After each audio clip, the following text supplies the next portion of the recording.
Continuing lesson 4.2 on generating equivalent expressions.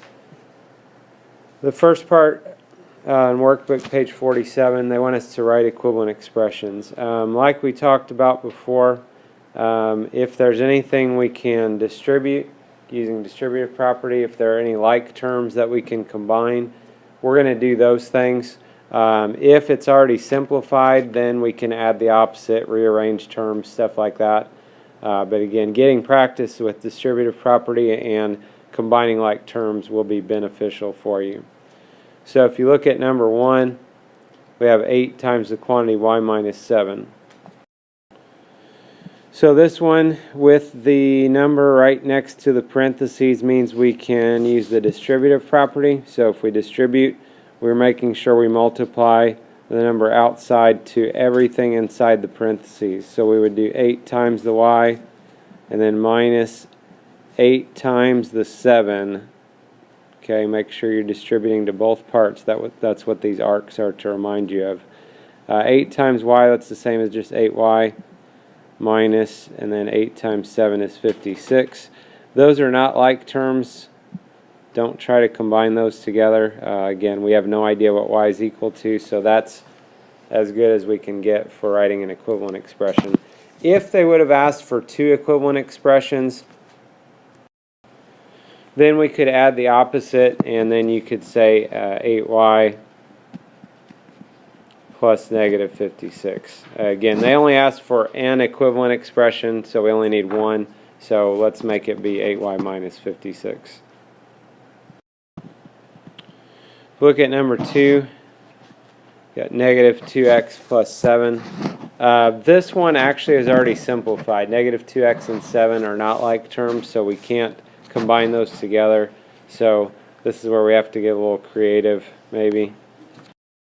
So one option would be just to rearrange the terms here, and we could say 7 plus negative 2x. Sometimes the negative 2x, you might see that put in parentheses. And kind of a reasoning for that would be that maybe so that we don't accidentally have our negative sign blur in with our addition sign there. Another slight variation on that would be just 7 minus 2x would be the same. If you add the opposite there, that would get you to that 7 plus negative 2x. And you could do other stuff. You could break down, example, breaking down the 7 as 6 plus 1. Okay, but try to think about these with switching. The order and stuff like that is going to be something that we might need to know about as we do this lesson.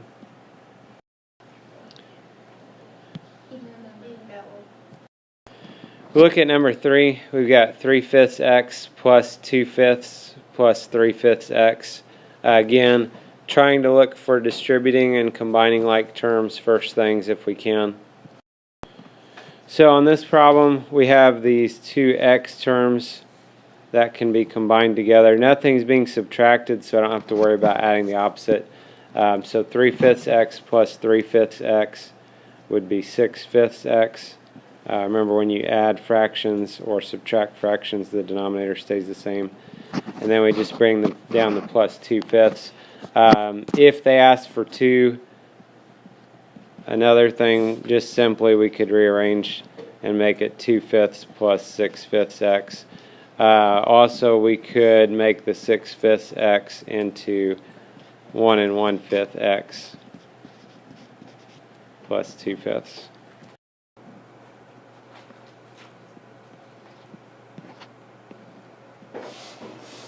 So look at number 4. They want us to write an equivalent expression for h plus 5 plus 3 minus 2h. So like we've talked about, anytime if you see subtraction on the problem, a consideration you might want to do would be adding the opposite there. So instead of minus 2h, we can make that plus negative 2h. That'll make it easier for you in case if there are any like terms that you can combine together. So we have a couple of terms with an H on them. Those would be like terms that we could combine here.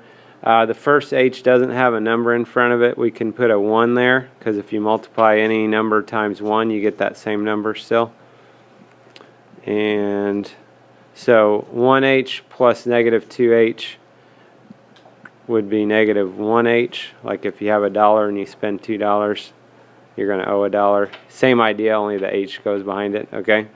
And then 5 and 3 are both positive, so if we add 5 and 3, that would be 8. So negative 1H plus 8 would be an equivalent expression. Technically, you wouldn't have to have the 1 in front of the H, although it's probably the way most of you would write that. And again, if we had to have more options, we could switch around as 8 plus negative 1H, or 8 minus 1H would be some other options there. And just clarification is that the 8 and the 1H or the negative 1H here, we can't combine those. Those are not like terms. Different story than what we did back on number 1. Number 1 was distributing. Distributing is we're multiplying the 8 to those different terms. We're allowed to multiply things or divide things even if they're not like terms. We just can't add them or subtract them if they're not like terms.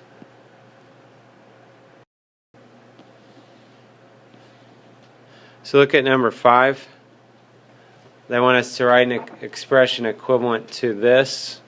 So again, looking for distributing, looking for combining like terms. On this one, you might notice there are some parentheses here. But notice also there's not a number in front of the parentheses. So since there's not a number in front of the parentheses, we're not going to be distributing here. Technically, the parentheses really don't need to be there in this problem. Okay, so we can kind of just ignore them in this case because notice there is an addition sign in between the 2/8 b and the stuff that's in the parentheses. So do not distribute here. So this one, we've got two terms with b's that we can combine together. 2/8 plus 3/8 would be 5/8 b plus 4/5. And that's going to be all we can do with that. You can switch the order if you want to get another equivalent expression if you had to. They were kind of nice here and made that a 2/8 b. They could have made it 1/4 b. And then you guys would have had to get a common denominator before you could combine those together.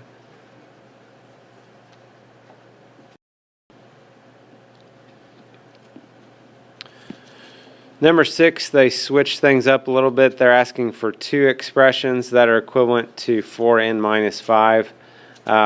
This one, nothing to distribute. Those are not like terms, so we can't combine those together. So again,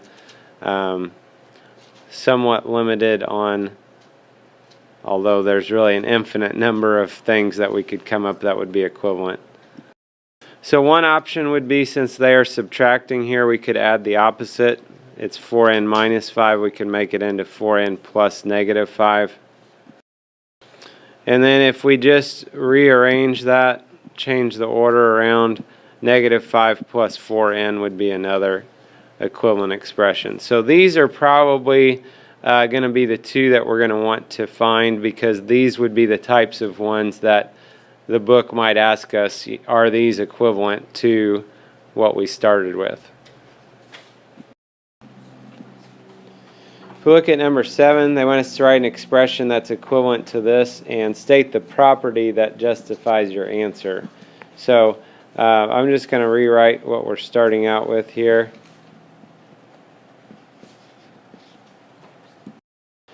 So we have a number next to parentheses, means we're going to need to use the distributive property. That would be stating the property that justifies our answer. Okay, distributive property.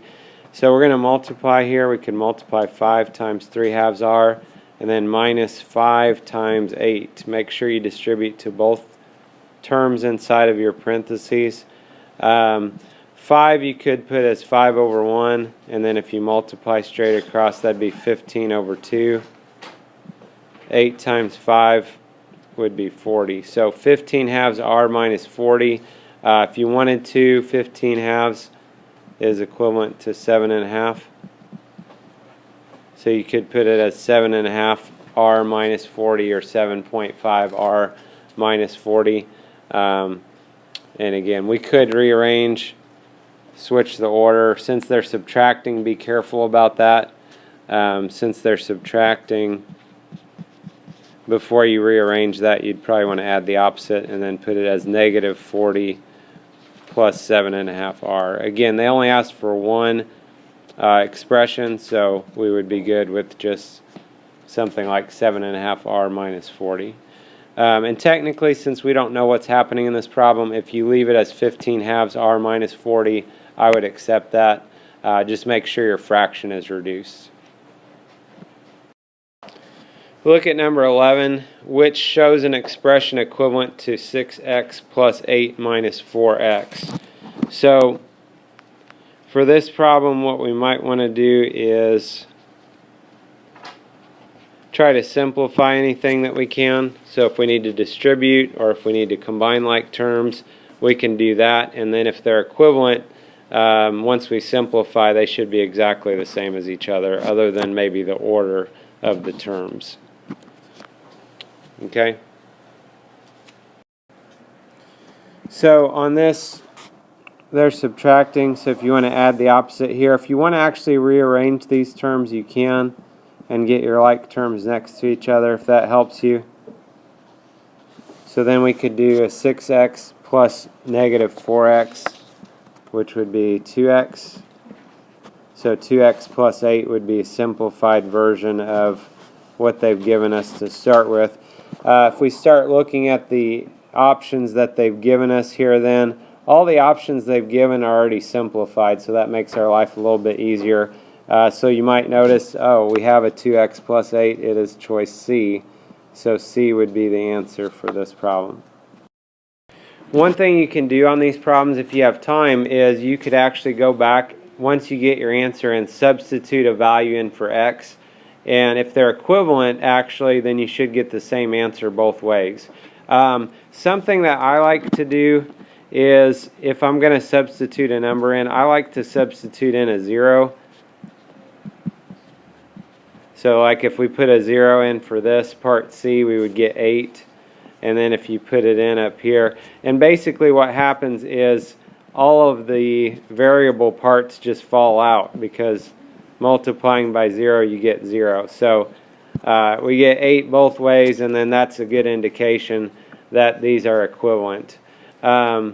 It's not technically a guarantee. We're not going to get into this depth of knowledge at this point, but you know, technically if I had like x squared plus 2 and x plus 2 and I put a 0 in for x, I would get a 2 for both of those, even though they're actually not equivalent. So technically though, if you check like multiple values, like if I put a 1 in for x, another bad example because I would get 3 for both of them. If I put a 2 in for x, this would give me 4, and if I put a 2 in for x here, then it would give me 6. Okay, so you do want to check multiple values. If you can get them to work for 3 different numbers, that's probably a safe bet that you have actually equivalent expressions. Number 13 asks which of the following expressions is equivalent to negative 2/3 x plus 2. Select all that apply. Negative 2/3 x plus 2, that is already simplified, so nothing really we can do with that. So these other options, the first two, really nothing to simplify, although we can consider if any of these might be equivalent to what we have. So you could rearrange if you wanted to. Think about rearranging this. That'd be the same as 2 plus negative 2/3 x, and that actually matches. It looks slightly different, but it matches with one of these options here. So that would actually match with the second option here. Notice the second option, if you took that second option and then add the opposite, that would get us exactly what we just had there. These other parts, the third, fourth, and fifth options. These are actually not simplified. So we could try to simplify these. So the third option, we could combine the -1 plus 1. If you combine those, would be 0. So we'd have 0 minus 2/3 x, or -2/3 x plus 0, or just -2/3 x. Obviously, that's not the same as -2/3 x plus 2, so we will continue on. The fourth option, you can add the opposite. You can combine your -4 and your 2 together, but if you notice, we have a -1/3 x, so I'm really not going to pay much attention to that one, because the x part, there's no way we can get -2/3 x. It is going to be -2/3 x plus -2, which even the constant part didn't work actually, so 0 for 2 on that one. And then this last one, if you add the opposite, we have a -2/3 x. Then combining -3 and 5 together would be a +2, so plus 2, and that one actually does match up. So second option and the last option would be the ones that would work for number 13. Number 14, Diego plans to build an extension to his rectangular model bridge. Let x represent the increase in centimeters of the model's length. Expression 1/2 times the quantity x plus 8 represents the area of the model bridge, where 1/2 is the width in centimeters. X plus 8 represents the extended length. So we know length times width to get the area of something, of a rectangle. Which expression is equivalent to 1/2 times the quantity x plus 8? And basically, that's what it all boils down to. Really, this problem, we have a lot of extra stuff that we don't really need. This one, you notice a number outside the parentheses, so we could distribute. So we could do 1/2 times the x plus 1/2 times the 8. So 1/2 times x would just be 1/2 x. 1/2 of 8 is 4, and that matches with answer choice B. So this gives you an idea of how to generate equivalent expressions.